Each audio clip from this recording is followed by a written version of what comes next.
안녕하세요. 네, 오늘은 6장의 마지막 부분인 그 예수님과 제자들의 5번째 대화의 내용인데요. 지금까지는 유대인들이 예수님의 말씀을 듣고 반박을 하였다 그러면 이제부터는 예수님을 따르던 제자들이 예수님의 말씀을 듣고 두 가지로 반응이 일어나는 거예요. 오늘은 그 두 가지 반응과 그리고 예수님을 따르던 그 제자들이 예수님의 말씀을 듣고 그들의 심기가 불편하여서 예수님을 떠나가는 그러한 일들이 생기는 거예요. 왜 그들이 주님을 떠나게 되었는가? 그 이유에 대해서 한번 살펴볼게요. 60절 말씀이에요. 이 말씀을 듣고서 예수의 제자들 가운데 여럿이 말했다. 어려운 말씀이다. 과연 누가 받아들일 수 있을까? 여기서 이제 제자들이란 예수님의 말씀을 듣고 따른 자들로서 그 12명의 제자들과는 좀 구별된 그런 제자들을 말하는 거예요.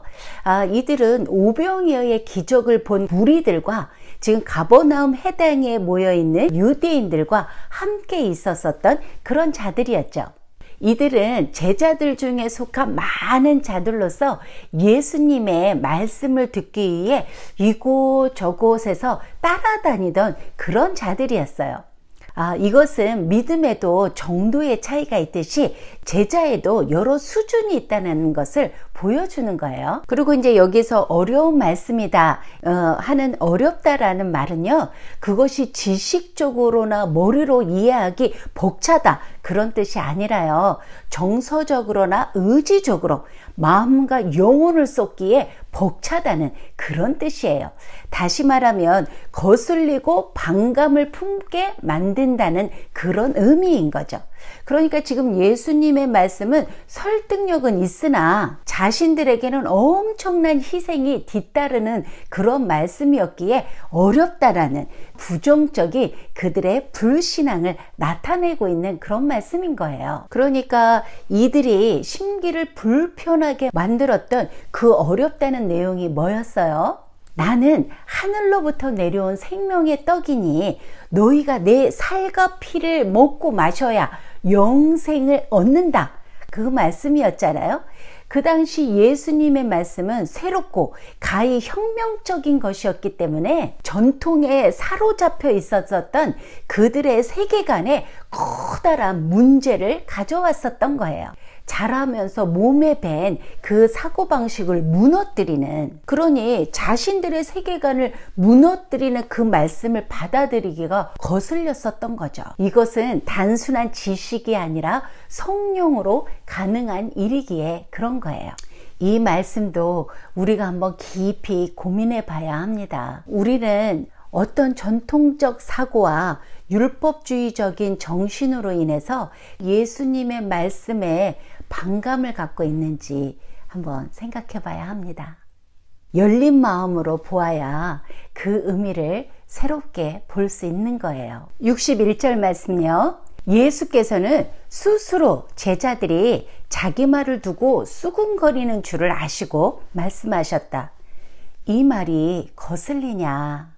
스스로 아셨다라는 것은 그 누구에 의해서가 아니라 자신의 능력으로 모든 것을 아시는 예수님의 초월적이고 신적인 속성을 나타내는 말씀인 거예요. 그리고 이제 여기서 제자들이 수군거리는 그 모습은요, 이스라엘 백성이 광야에서 모세에게 보인 태도를 상기시키고 있는 거예요. 거슬리냐라고 하는 이 걸림에 대한 표현은요, 그 죄를 짓는 것 혹은 변절하는 것을 나타낼 때 흔히 쓰는 표현법이에요. 즉 그들은 자기들이 그 머릿속에 품고 있던 대의와 염원의 울타리 안에만 있어 준다면 그들은 기꺼이 모세 같은 예언자, 자칭 메시아를 따르려고 했지만 예수님처럼 말하는 그 사고방식은 너무나 그들에게 부담스러웠었던 거예요. 62절 말씀이요. 그러면 너희는 인자가 전에 있었던 곳, 하늘을 가리키는 말씀이죠. 그곳으로 올라가는 것, 승천을 이야기하는 거고요. 하늘로 올라가는 것을 본다면 어떻겠느냐, 얼마나 더하겠느냐, 그런 말씀인 거죠. 이 말씀은 예수님이 선제적 존재라는 사실을 시사하는 말씀이고요. 올라가다라는 것은 하늘로부터 내려온 떡이다 라고 하는 그 내려오다라는 말과 올라가다라는 말을 대조되는 행위를 나타내는 거예요. 하늘로부터 내려온 떡으로서 그리스도의 성육신을 이해하지 못하는 청중들에게 지금 다시 말하면 너희가 앞으로 보게 될 내가 십자가 위에 있는 것을 보았을 때는 어떤 반응을 보이겠느냐. 또한 내가 부활하여 하나님 아버지께로 올라간다는 것, 승천을 받아들이는 일은 얼마나 더 어렵겠느냐. 이러한 일들은 그들의 거리낌을 한층 더 크게 만들 거라는 그런 말씀인 거예요. 사람들이 이 지독한 걸림돌에 어떤 식으로 반응하느냐가 그들의 운명을 결정한다는 그런 말씀인 거예요. 그러니까 아니 지금 말씀이 어렵다고 하는 그 제자들에게 난이도를 낮춰주는 것이 아니라 도리어 더 어려운 상황을 제시하는 거예요. 왜요? 63절 말씀이요. 생명을 주는 것은 영이니 육체는 아무 소용이 없다. 내가 너희에게 한 말들 그것들이 영이고 생명이다. 여기서 예수님께서는 자신의 몸을 먹는다라는 것은 문자적인 것이 아니라 성령을 선물로 주는 것을 비유적으로 말씀하신 것이라는 것을 밝히고 있는 거예요. 62절의 승천과 63절의 그 성령을 언급하시면서 지금 너희가 대하고 있는 이는 하늘과 땅에 똑같이 속해 있는 시민으로서 결국 그분은 육체가 된 말씀이시다. 그게 사실이라면 이 살과 피가 내적 생명의 도구인 그 말씀을 뜻한다라는 것을 알려주시는 거예요. 육은 무익하다. 육체 자체는 쓸모가 없다. 그런데 여기에서 육은 예수님의 몸을 가리키는 그 긍정적인 의미로 쓰였어요. 영과 대조되는 부정적인 그런 미닝이 아닌 거예요. 육은 무익하여 생명을 주지 않는다면 생명을 주는 것은 무엇이겠는가? 구약에서 성령의 가장 분명한 특징 중 하나는요, 생명을 주는 거였어요. 살리는 것은 영, 성령이니 성령의 역사 없이 성육신하신 그 예수님의 삶만으로는 아무런 효과를 불러일으킬 수 없다라는 그런 말씀인 거예요. 생명의 떡이신 예수님의 살이 생명의 역사를 일으키기 위해서는 살리시는 영인 성령의 역사가 있어야 한다는 그런 말씀인 거예요. 그런데 성령은 예수님께서 승천하신 이후에 오시잖아요. 그러니까 여기에서 요한은 예수님의 사역의 완성, 곧 승천의 관점에서 지금 이 글을 기록하고 있는 거예요. 물론 이미 예수님 자신이 성령을 지닌 자이고 하나님이 성령을 한량없이 부어주셔서 하나님의 말씀을 하게 한 분이셔요. 이것이 예수님께서 지금 내가 너희에게 이른 말은 영이요 생명이라고 말씀하실 수 있는 이유가 되는 거죠. 다시 말하면 예수님의 말씀을 믿을 때 성령의 생명의 역사가 일어난다는 거고, 성령은 곧 생명이라고 할 수 있으며 성령은 살리는 것이라는 거예요. 그런데 이 성령의 역사는 아버지의 계획 속에서만 일어난다는 그런 말씀인 거예요. 삼위일체의 그 사역에 대해서 말씀하고 있는 거죠. 그러므로 예수님의 말씀 없이 성령의 역사는 불가능하고 성령의 역사 없이 예수님의 말씀을 이해할 수 없다라는 거예요. 그러니까 더 어렵게 강화시켜 나가시는 이유는 성령으로 깨닫는 자만이 깨닫게 된다라는 그런 말씀인 거예요. 그러니 예수님의 제자들은 아직도 그분의 말씀을 믿지 못하는 거예요. 왜요? 그들은 아버지께서 이끄셔서 아들에게 주시고 성령에 의해 거듭나서 구원의 믿음으로 예수를 믿고 충성을 맹세한 진정한 제자들이 아니었던 거예요. 예수님을 진정으로 믿는다라는 것은 예수님의 말씀을 진정으로 믿는다는 것과 분리될 수 없기 때문인 거죠. 사람은 하나님의 입에서 나오는 모든 말씀으로 산다고 말씀하셨고, 예수님은 바로 그 성육신하신 말씀이기 때문이에요. 그래서 결국 예수님의 제자들은 분열되었고, 그들 대다수는 이제 더 이상 그분과 함께 하기를 거절해서 떠나가는 거예요. 64절 말씀이요. 그러나 너희 중 몇은 믿지 않는다. 예수께서는 믿지 않는 사람이 누구이며 자기를 배신할 사람이 누구인지 처음부터 아셨다. 이 말씀은 예수님의 말씀을 듣는 자들 중에 믿지 않는 자들이 있다라는 것을 지적하시는 그런 말씀인 거예요. 믿지 않는 자라는 것은 아무리 말씀을 많이 들어도 성령으로 하신 생명의 그 말씀을 거부하는 자들을 말하는 거예요. 이들에게 예수님의 살과 피는 전혀 도움이 되지 않기에 그들에게는 영생이 없다라는 거죠. 그런데 예수님께서는 그 믿지 아니하는 자들이 누구인지, 그 불신앙의 최고의 본보기인 자기를 팔 자가 누구인지를 처음부터 아셨다라는 거예요. 이것은 예수님의 신적 속성을 나타내는 말씀인 거예요. 여기서 팔자, 그 배신할 자는 가룟 유다를 가리키는 말이고요. 그 유다의 존재는 성령이 없으므로 예수님의 육신과 함께 있었어도 영생을 받지 못한다라는 극단적인 예로 주어진 말씀인 거예요.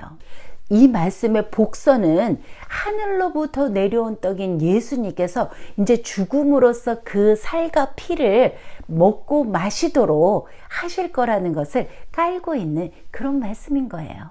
65절 말씀이요. 예수께서 계속 말씀하셨다. 그러므로 전에 너희에게 말하기를 아버지께서 허락하시지 않으면 아무도 내게 올 수 없다고 말했던 이유가 그 때문이다. 이 말씀은 청중들에게 하신 말씀이지만 특별히 가룟 유다에게 적용해서 하신 말씀인 거예요. 유다야말로 아버지께서 주신 자가 아니며 아버지께서 이끄신 자도 아니라는 그런 말씀인 거죠.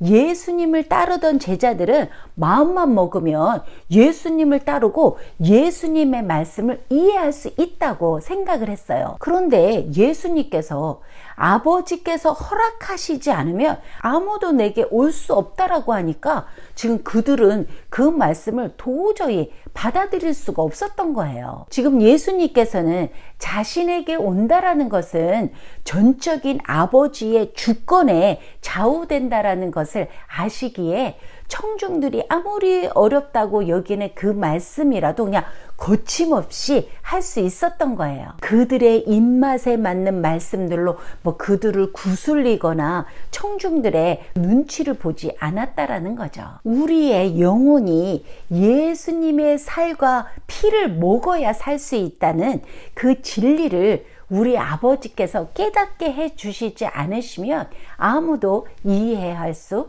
없다라는 거예요. 그래서 우리에게 필요한 것은 뛰어난 머리가 아니라 믿음인 거예요. 66절 말씀이요. 이 말씀에 그때부터 예수의 제자 중 상당수가 그를 떠나서 더 이상 따르지 않기로 마음먹었다.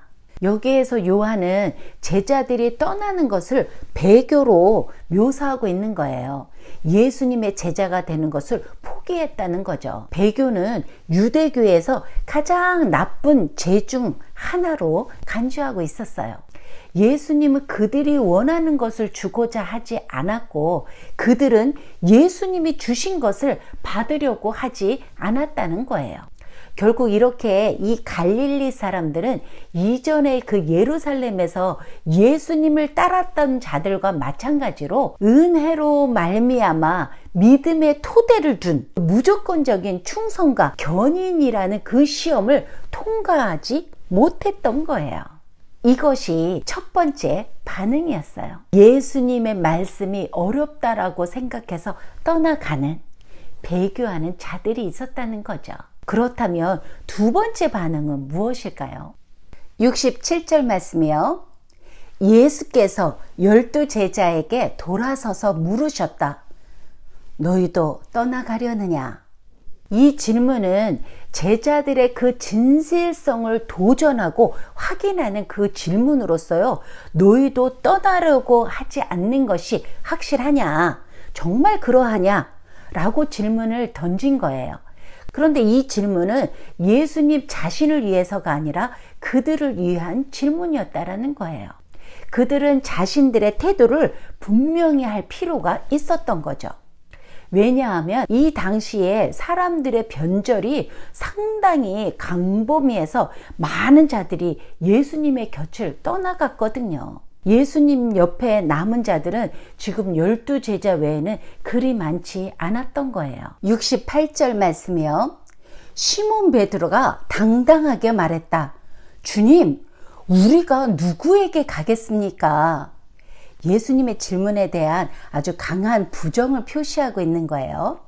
그러면서 떠날 수 없는 이유를 설명하고 있어요. 주님은 영원한 생명의 말씀을 가진 분이십니다.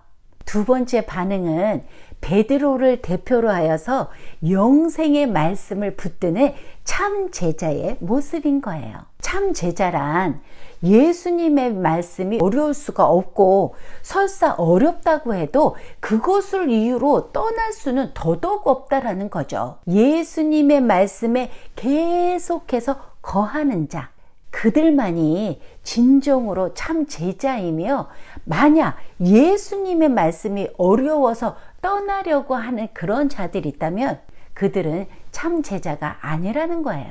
그러나 여기에서 한 명은 제외가 되었죠.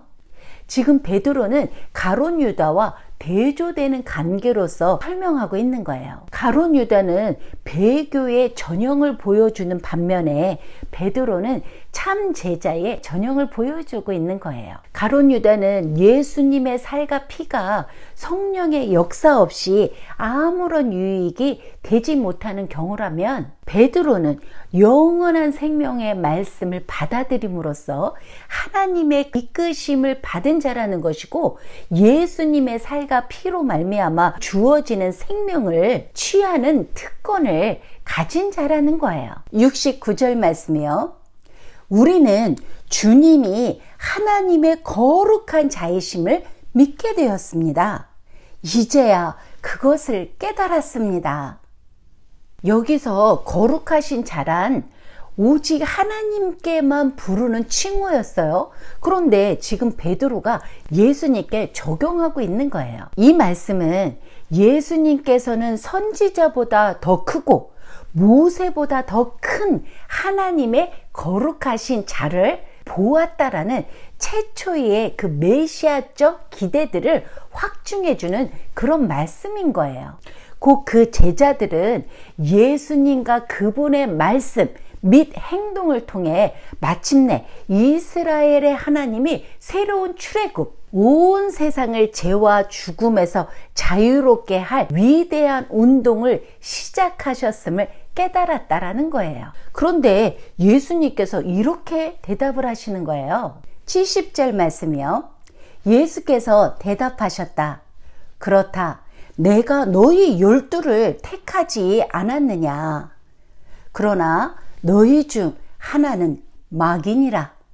여기서 마귀는 고발자를 뜻하는 거예요. 그 마귀의 속성이죠. 지금 막 베드로가 의기양양해서 자기와 자신의 동료들은 지금 예수님을 버리고 떠나버린 그 변덕스러운 제자들과는 다르다고, 적어도 그 통찰에 있어서는 한 수 위인 채 좀 가장되고 우쭐한 태도를 막 뽀기면서 이야기한 거예요.